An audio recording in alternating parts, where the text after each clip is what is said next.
అదేవిధంగా జహీరాబాద్ పార్లమెంటు నుంచి కూడా మాజీ మంత్రివర్యులు ఆంజనేయులు గారు, అదేవిధంగా అనేక మంది మాజీ ఎమ్మెల్యేలు జుక్కల్ మాజీ ఎమ్మెల్యే పండరి గారు, అదేవిధంగా ఇతర ఎంపీటీసీలు, జెడ్పీటీసీలు, కుల సంఘాల పెద్దలు కూడా చాలా పెద్ద ఎత్తున రావడం జరిగింది. ఈ రెండు పార్లమెంటు నియోజకవర్గాలకు సంబంధించినటువంటి కార్యకర్తలు ఎవరైతే ఈరోజు బీజేపీలో చేరారో వాళ్ళందరికీ ఈ యొక్క మరి ఉగాది పండుగ పర్వదినాన వాళ్ళకి స్వాగతం పలుకుతా ఉన్నాను. ఒకటి మనవి చేస్తా ఉన్నాను, ఏదైతే మనం కొట్లాడి తెలంగాణ తెచ్చుకున్నాం, బలిదానాలు చేసి తెలంగాణ తెచ్చుకున్నాం, పోరాటాలు చేసి తెలంగాణ తెచ్చుకున్నాం, కానీ ఆ తెలంగాణను గత 10 సంవత్సరాలుగా కేసీఆర్ కుటుంబము మరి తన స్వార్థం కోసం వాడుకోవడం జరిగింది. మనం ఓట్లేసి గెలిపిస్తే ఆయన తెలంగాణ ప్రజల సంగతి చూసుకోలే, ఆయన కుటుంబ సంగతి చూసుకున్నాడు, ఆయన కుటుంబ సభ్యుల సంగతి చూశాడు. తెలంగాణ అభివృద్ధి గురించి ఆలోచన చేయలే. ఆయన కొడుకు, కోడలు, అదేవిధంగా బిడ్డ, అల్లుడు, చిన్న కొడుకులు, పెద్ద కొడుకులు వాళ్ళ సంగతి చూశాడు. ఆయన ఫామ్ హౌస్ని ఎట్లా పెంచుకోవాలని చూశాడు. అందుకే ఈరోజు మనం చేస్తా ఉన్నాను, 10 సంవత్సరాలు అనేక రకాలుగా పోరాటం చేసిన తర్వాత ఈరోజు టిఆర్ఎస్ పార్టీ కేసీఆర్ గద్దె దిగాడు. మరి ఈరోజు మనం తెచ్చుకునేదండి, దొంగలు పోయి గజ దొంగలు వచ్చినట్టు ఈరోజు కాంగ్రెస్ పార్టీ వచ్చింది రాష్ట్రంలో. మరి పెంక మీద నుంచి పొయ్యిల పడ్డట్టు అయిపోయింది. ఈరోజు ఏం చెప్పారు ఎన్నికలకు ముందు? గ్యారంటీలు ఇస్తున్నాం, మీకు 2 లక్షల రుణమాఫీ చేస్తాం, లేక ఎకరానికి 15,000 ఇస్తాం, నిరుద్యోగులకు 4,000 ఇస్తాం, మహిళలకు 2,400 ఇస్తాం, కౌలు రైతులకు పైసలు ఇస్తాం, రైతు కూలీలకు పైసలు ఇస్తాం, పెన్షన్లు పెంచుతాం. అబ్బో ఎన్ని మాటలు మాట్లాడారు. ముఖ్యమంత్రి రేవంత్ రెడ్డి అప్పుడు అపోజిషన్లో ఉన్నప్పుడు చెప్పారు, ఎవరైనా అప్పు తీసుకోకపోతే వెంటనే బ్యాంకుకి వెళ్ళి 2 లక్షలు తీసుకోండి, మీకు డిసెంబర్లో నేను మాఫీ చేస్తాను. ఏ తారీఖు అది? డిసెంబర్ 9వ తారీఖు మాఫీ చేస్తాడు. ఇంకా ఆయనకి డిసెంబర్ 9 వచ్చినట్టు లేదు. రాహుల్ గాంధీకి అసలే తెలియదు డిసెంబర్ 9 ఎప్పుడో తెలియదు, 100 రోజుల్లో తెలియదు. మరి తగుదనమ్మా అని మొన్న తుగ్గూడెం వచ్చి మళ్ళీ పెద్ద పెద్ద మాటలు మాట్లాడిపోయిండారు రాహుల్ గాంధీ. అయ్యో ముందేకే దిక్కులేదు, ముందు ఇచ్చిన దానికే దిక్కులేదంటే కొత్త ఇచ్చాడు. అది కూడా చెప్పలే. పాత గ్యారంటీలు ఎప్పుడు చేస్తారో చెప్పిపోలే రాహుల్ గాంధీ. ఇంకా సంవత్సరం చేస్తారా, 5 సంవత్సరాల తర్వాత చేస్తారా, 10 సంవత్సరాల తర్వాత చేస్తారా, రైతులు ఆగమైనాక చేస్తారా, అది కూడా చెప్పలే. చెప్పకుండా కొత్త హామీలు ఇచ్చిపోయాడు. నేను ఎందుకు చెప్తా ఉన్నానంటే ఈ రాష్ట్రంలో మార్పు రాలేదు. ఈ రాష్ట్రంలో మార్పు వచ్చింది 2 పార్టీల మధ్యనే తప్ప పరిపాలనలో మార్పు రాలే, దోపిడీలో మార్పు రాలే, ప్రజల వెన్నుపోటు పొడవడంలో మార్పు రాలే, పాలనలో మార్పు రాలే. ఒక వ్యక్తి పోయాడు, ఇంకో వ్యక్తి వచ్చాడు. బీఆర్ఎస్ పోయాడు, ఇంకో వ్యక్తి వచ్చాడు. ఎందుకంటే వీళ్ళ 2 పార్టీలు ఒకటే తెలంగాణలో.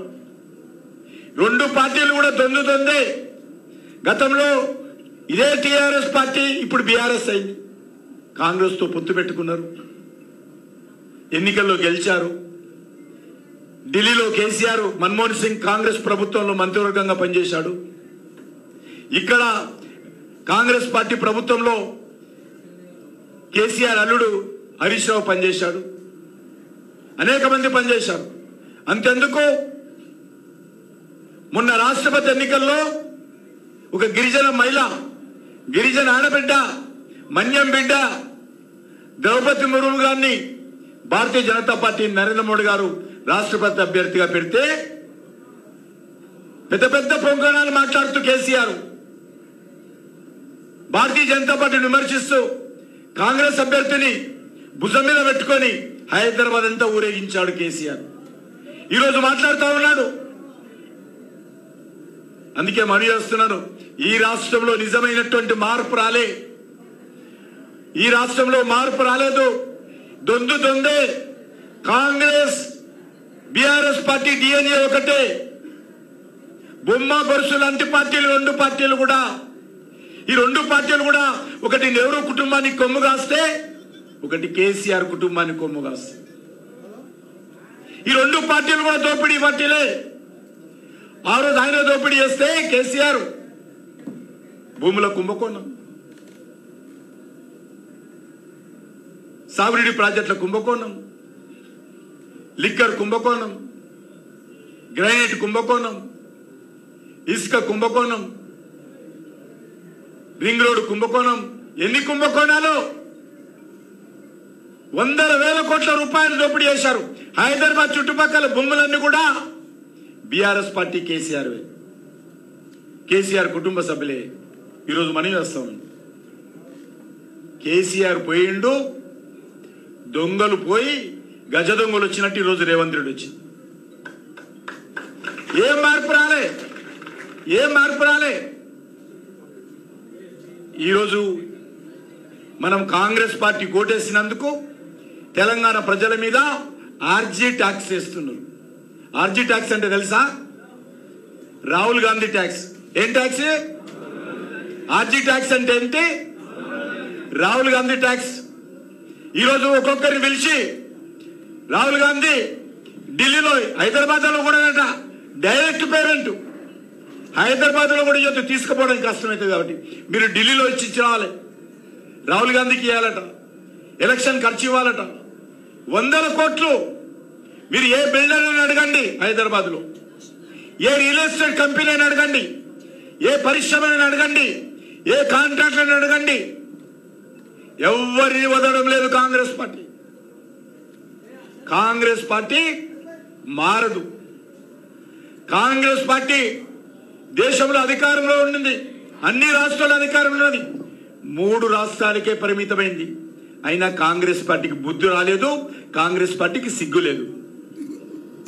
కాంగ్రెస్ పార్టీ మారదు. కుక్కతోక వంకరైనట్టు కాంగ్రెస్ పార్టీ కుటుంబ పాలన కానీ, కాంగ్రెస్ పార్టీ అవినీతి పాలన కానీ దేశంలో మారదు. అందుకే ఈరోజు దేశ ప్రజలు గత 2019లో 40 సీట్లు గెలిపించారు. బీజేపీ 302 సీట్లు గెలిచింది 2019లో. మరి ఈరోజు 40 సీట్లు కూడా కాంగ్రెస్ పార్టీకి రావు. 3 రాష్ట్రాల్లో ఉంది. హిమాచల్ ప్రదేశ్లో 4 సీట్లు వాళ్ళ అధికారంలో ఉంది. అక్కడ 4 పార్లమెంట్ సీట్లు ఉన్నాయి. 4 మనమే గెలుస్తాం, బీజేపీ గెలుస్తుంది. నరేంద్ర మోడీ గారి ప్రభంజనం ఉంది. కర్ణాటకలో 28 సీట్లు ఉన్నాయి. అక్కడ 25 సీట్లు భారతీయ జనతా పార్టీ గెలవబోతుంది. గతంలో గెలిచాము, ఇప్పుడు 3 సీట్లు కూడా కాంగ్రెస్ వస్తుందని తెలియదు. ఎందుకంటే ఇక్కడ లాగానే ఇక్కడ గ్యారెంటీ ఎక్కువ ఇచ్చారు, అక్కడ 5 గ్యారెంటీలు ఇచ్చారు. ప్రజలు, కాంగ్రెస్ పార్టీ కార్యకర్తలు రోడ్డు మీద పడి ఈరోజు కాంగ్రెస్ పార్టీకి వ్యతిరేకంగా ధర్నాలు చేస్తున్నారు. మా గ్యారెంటీలు ఏమైనాయి? ఓట్లు వేసుకున్నారు కదా, కాంగ్రెస్ పార్టీకి ఓటేసాం కదా, అధికారంలోకి వచ్చారు కదా. కర్ణాటక వాళ్ళు వసూలు చేసి తెలంగాణలో ఖర్చు పెట్టారు శాసనసభ ఎన్నికల్లో. ఈరోజు తెలంగాణ వాళ్ళు వసూలు చేసి ఢిల్లీలో ఖర్చు పెడతారట. ఈరోజు ఒకటే మరి చేస్తున్నాను, కాంగ్రెస్ పార్టీ ప్రభుత్వము ఈ రాష్ట్రంలో ఏ హామీ కూడా అమలు చేయదు, అమలు చేసే పరిస్థితి లేదు, అమలు చేయడానికి రోడ్డు మ్యాప్ లేదు. డబ్బులు ఏ రకంగా, వనరులు ఏ రకంగా సమకూర్చుకుంటారో కాంగ్రెస్ పార్టీ దగ్గర ఎజెండా లేదు, కల్పన లేదు. ఈరోజు పార్లమెంట్ ఎలక్షన్స్ లో ఏదో రకంగా ప్రజలు మభ్యపెట్టి ఓట్లేసుకొని దులుపుకొని పోదామని చూస్తున్నారు రాహుల్ గాంధీ. కానీ నా తెలంగాణ ప్రజలు చాలా చైతన్యమైనటువంటి ప్రజలు. తెలంగాణ ప్రజలు అనేక పోరాటాలు చేసి తెచ్చుకున్నటువంటి తెలంగాణ. రాహుల్ గాంధీ, నువ్వు గత శాసనసభ ఎన్నికలు హామీ ఇచ్చి 100 రోజుల్లో గ్యారెంటీలు అమలు చేస్తానని మోసం చేశావు. తెలంగాణ ప్రజలకు వెన్నుపోటు పరిచావు, తెలంగాణ ప్రజలకు అన్యాయం చేశావు. రైతులకు, యువకులకు, మహిళలకు, పేదలకు, అన్ని వర్గాలకు అన్యాయం చేశాడు. మళ్ళీ ఈరోజు మరొకసారి వెన్నుపోటు పొడవడానికి సిద్ధంగా ఉన్నాడు. కానీ తెలంగాణ ప్రజలు ఆయన వెన్నుపోటు పొడిస్తే అంగీకరించడానికి తెలంగాణ ప్రజలు సిద్ధం లేరు. తెలంగాణ ప్రజలకు అర్థమైంది, ఈ దేశం బాగుపడాలంటే, దేశ భవిష్యత్తు బాగుండాలంటే, దేశం అభివృద్ధి జరగాలంటే, దేశ గౌరవం పెరగాలంటే, దేశంలో నేషనల్ హైవేస్ బాగుండాలంటే, దేశంలో రైల్వేస్ బాగుపడాలంటే, దేశంలో వ్యవసాయం బాగుపడాలంటే, దేశం భద్రంగా ఉండాలంటే, దేశ సైనిక శక్తి బాగుండాలంటే, దేశంలో ఉగ్రవాదం పోవాలంటే, దేశంలో టెర్రరిజం రాకుండా ఉండాలంటే, దేశంలో అవినీతి కుంభకోణాలు జరగకుండా ఉండాలంటే, దేశం చంద్రమండలానికి రానున్న రోజుల్లో మనుషులు వెళ్ళాలంటే, మీకు తెలిసి ఇప్పటికే చంద్రయాన్లో నరేంద్ర మోడీ నేతృత్వంలో చంద్రయాన్లో 3 రంగుల జెండా ఎగరేశాం. 3 రంగుల జెండా మిషనే కాదు, ఈరోజు మనుషులు కూడా వెళ్ళబోతున్నారు నరేంద్ర మోడీ గారి నాయకత్వంలో, కేంద్ర ప్రభుత్వ నేతృత్వంలో. అంతేకాదు వచ్చేటువంటి 25 సంవత్సరాలలో, అంటే దేశానికి స్వాతంత్రం వచ్చి 100 సంవత్సరాల పండుగ జరుపుకుంటామో ఆ రోజు వరకు దేశంలో పేదరికం పోవాలి, దేశంలో బీదరికం పోవాలి.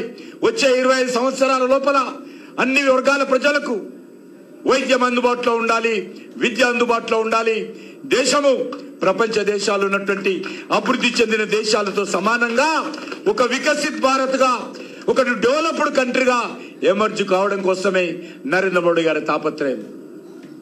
అందుకే మొన్న నరేంద్ర మోడీ గారు చెప్పారు, నేను 10 సంవత్సరాలు చేసింది ఒక ట్రయల్ మాత్రమే, నిజమైనటువంటి సినిమా ఈ జూన్ తర్వాత మొదలవుతుందని చెప్పారు. జూన్ లో నరేంద్ర మోడీ గారు 3వసారి ముచ్చటగా హ్యాట్రిక్ ప్రధానమంత్రిగా ప్రమాణ స్వీకారం చేయబోతున్నాడు. హ్యాట్రిక్ ప్రధానమంత్రిగా ప్రమాణ స్వీకారం చేయబోతున్నాడు. దేశ అభివృద్ధి ఏ రకంగా ఉండాలంటూ, దేశంలో మౌలిక వసతులు ఏ రకంగా పెరగాలో, దేశ గౌరవం ఏ రకంగా పెరగాలో నిజమైనటువంటి సినిమా జూన్ తర్వాత చూపిస్తానని మనం చేస్తున్నాను. మళ్ళీ ఎన్నికల తర్వాత రాహుల్ గాంధీ ఏ దేశ ఇటలీకి వెళ్తాడో, లేకపోతే సింగపూర్కి వెళ్తాడో, ఏ బీచ్కి వెళ్తాడో తెలియదు, కానీ వెళ్ళడం ఖాయం. గతసారి 3 నెలలు పోయొచ్చాడు 2019లో ఓడిపోగానే. ఇప్పుడు 3 నెలలు పోతాడా, 3 సంవత్సరాలు పోతాడో కూడా తెలియదు.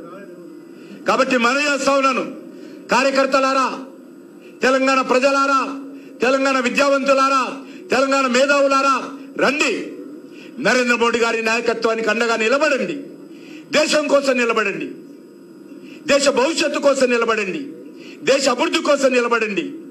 భారతీయ జనతా పార్టీ అభ్యర్థులను 17కు 17 సీట్లు గెలిపించే విధంగా ముందుకు రావాల్సిందిగా నేను కోరుకుంటూ, మరొకసారి ఈరోజు చేరినటువంటి మీ అందరికి కూడా ఉగాది పండుగ శుభాకాంక్షలు.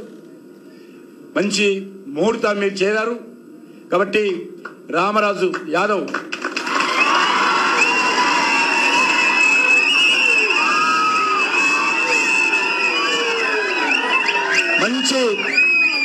మంచి భవిష్యత్తు ఉంటుంది రామరాజు యాదవ్. రామరాజు యాదవ్ వేరే పార్టీలో ఉండే వ్యక్తి కాదు, ఆయన బీజేపీలో ఉండేటువంటి ఆలోచన. ఆయన భారతీయ జనతా పార్టీలో ఆయన ఆలోచన అంతా కూడా భారతీయ జనతా పార్టీ చుట్టే ఉంటుంది. కాబట్టి నిజమైనటువంటి అడ్రస్కి ఈరోజు చేరుకున్నాడు, ఆయన నిజమైనటువంటి ఇంటికి చేరుకున్నాడు. కాబట్టి రామరాజు యాదవ్ గారు, సైదారెడ్డి గారు మా అభ్యర్థి, మా రాష్ట్ర కార్యదర్శి శ్రీనివాస్ గౌడ్ గారు, మా జిల్లా అధ్యక్షులు మా నివేదిత రెడ్డి గారు, మా జిల్లా అధ్యక్షులు వర్షిత్ రెడ్డి గారు, మా నివేదిత రెడ్డి గారు, అందరూ కూడా కలిసికట్టుగా ఏ నల్లగొండలో బీజేపీ బలైనమన్నారో అదే నల్లగొండ గడ్డ మీద బీజేపీ జెండా ఎగరేస్తారనేటువంటి విశ్వాసంతో మీ అందరికీ శుభాకాంక్షలు తెలియజేస్తూ సెలవు తీసుకుంటున్నాను. మాజీ మంత్రివర్యులు ఆంజనేయులు గారు, అదేవిధంగా అనేక మంది మాజీ ఎమ్మెల్యేలు జుక్కల్ మాజీ ఎమ్మెల్యే పండరి గారు, అదేవిధంగా ఇతర ఎంపీటీసీలు, జెడ్పీటీసీలు, కుల సంఘాల పెద్దలు కూడా చాలా పెద్ద ఎత్తున రావడం జరిగింది. ఈ 2 పార్లమెంట్ నియోజకవర్గాలకు సంబంధించినటువంటి కార్యకర్తలు ఎవరైతే ఈరోజు బీజేపీలో చేరారో వాళ్ళందరికీ ఈ యొక్క మరి ఉగాది పండుగ పర్వదినాన వాళ్ళకి స్వాగతం పలుకుతా ఉన్నాను. ఒకటి మనవి చేస్తా ఉన్నాను, ఏదైతే మనం కొట్లాడి తెలంగాణ తెచ్చుకున్నాం, బలిదానాలు చేసి తెలంగాణ తెచ్చుకున్నాం, పోరాటాలు చేసి తెలంగాణ తెచ్చుకున్నాం, కానీ ఆ తెలంగాణలో గత 10